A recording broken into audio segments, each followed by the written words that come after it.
ಮುಂಚೆನೇ ಅಲ್ಲಿ ಘರ್ಷಣೆಗಳು ಉಂಟಾದವು. ಅದನ್ನು ಫೇಸ್ 1 ಅಂತ ಕರೀತಾರೆ.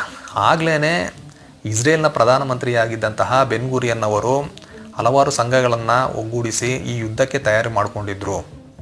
ಹಾಗೂ ಇಸ್ರೇಲ್ನಲ್ಲಿ ಹೊರಗಡೆಯಿಂದ ವಲಸೆ ಬಂದಂತಹ ಇಮಿಗ್ರೆಂಟ್ಸ್ ಏನಿದ್ದಾರೆ ಅವರ ಸಂಖ್ಯೆ ಹೆಚ್ಚಾಗ್ತಾ ಬಂತು.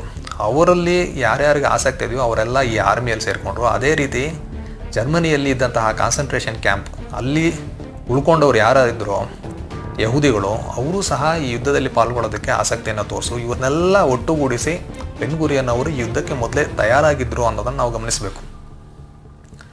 ಈ ರೀತಿ ಇಸ್ರೇಲ್ ಅಮೇರಿಕಾದ ಸಹಾಯದಿಂದ ಈ ಒಂದು ಯುದ್ಧದಲ್ಲಿ ಮೇಲುಗೈ ಸಾಧಿಸ್ತಾ ಬಂತು. ಇವರು ನೇವಿ ಮಾಡಿಕೊಂಡ್ರು. ಹಾಗೂ ಏರ್ಕ್ರಾಫ್ಟ್ಸು ಅವರಿಗೆ ಒಂದು 4-5 ದಿನದಲ್ಲೇ ಇವರಿಗೆ ಚೆಕೋಸ್ಲೋವೇಕಿಯಾದಿಂದ ಫಸ್ಟ್ ಏರ್ಕ್ರಾಫ್ಟ್ ಬರುತ್ತೆ. ಅವ್ರು ಸಹಾಯ ಮಾಡ್ತಾರೆ.